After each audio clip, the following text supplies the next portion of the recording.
আসসালামু আলাইকুম রহমতুল্লাহ। সুপ্রিয় শিক্ষার্থীবৃন্দ, মেকানিক্যাল ইঞ্জিনিয়ারিং চ্যানেলের পক্ষ থেকে তোমাদের সকলকে জানাচ্ছি আন্তরিক শুভেচ্ছা।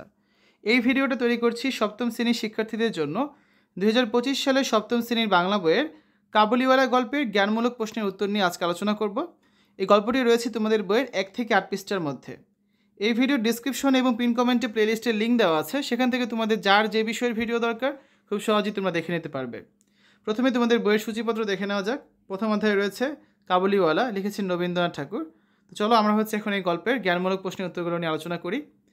প্রশ্ন 1, আজিকার এই শুভ দিনে এই লোকটা এখান হইতে গেলেই ভালো হয়। এখানে কোন শুভ দিনের কথা বলা হয়েছে? প্রশ্নোক্ত বাক্যে শুভ দিন বলতে মিনির বিয়ের দিনের কথা বলা হয়েছে। প্রশ্ন 2, লেখক নভেলের কততম পরিচ্ছেদে হাত দিয়েছিলেন? লেখক নভেলের সপ্তদশ পরিচ্ছেদে হাত দিয়েছিলেন। প্রশ্ন 3, কাবুলিওয়ালা গল্পে দারোয়ানের নাম কি? কাবুলিওয়ালা গল্পে দারোয়ানের নাম হচ্ছে রামদয়াল। প্রশ্ন 4, আফগানিস্তানের রাজধানীর নাম কি? আফগানিস্তানের রাজধানীর নাম হচ্ছে কাবুল। প্রশ্ন 5, রবীন্দ্রনাথ ঠাকুর কত সালে জন্মগ্রহণ করেন? রবীন্দ্রনাথ ঠাকুর 1861 সালে জন্মগ্রহণ করেন।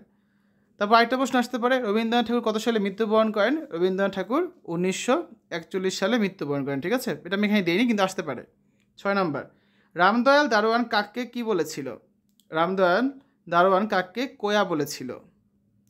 প্রশ্ন 7, কাবুলিওয়ালা ঝুলির মধ্যে থেকে কিশমিশ খোবানি বের করে মিনিকে দিতে গেলে সে কি করলো?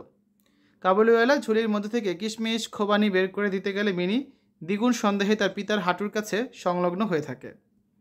প্রশ্ন 8, মিনির মা কার সম্পর্কে সম্পূর্ণ নিঃসংশয় ছিলেন না? মিনির মা রহমত কাবুলিওয়ালা সম্পর্কে সম্পূর্ণ নিঃসংশয় ছিলেন না।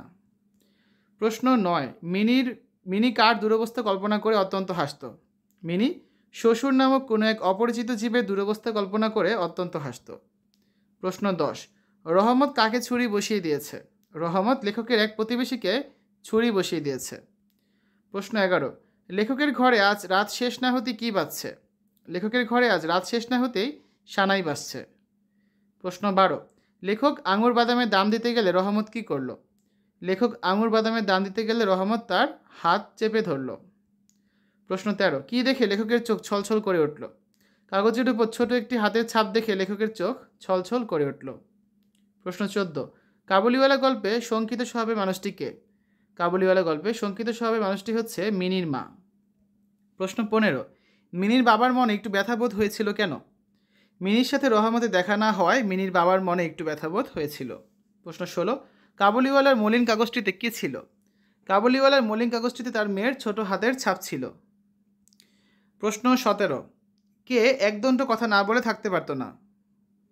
5 বছর বয়সের ছোট মেয়ে মিনি একদণ্ড কথা না বলে থাকতে পারে না। প্রশ্ন 18, কাবুলিওয়ালার নাম কি ছিল? কাবুলিওয়ালার নাম ছিল রহমত। প্রশ্ন 19, দ্বার শব্দের অর্থ কী? দ্বার শব্দের অর্থ দরজা। প্রশ্ন 20, রহমত কথায় একটা অনাবশ্যক কী যোগ করে মিনির কথার উত্তর দিত? রহমত কথায় একটা অনাবশ্যক চন্দ্রবিন্দু যোগ করে মিনির কথার উত্তর দিত।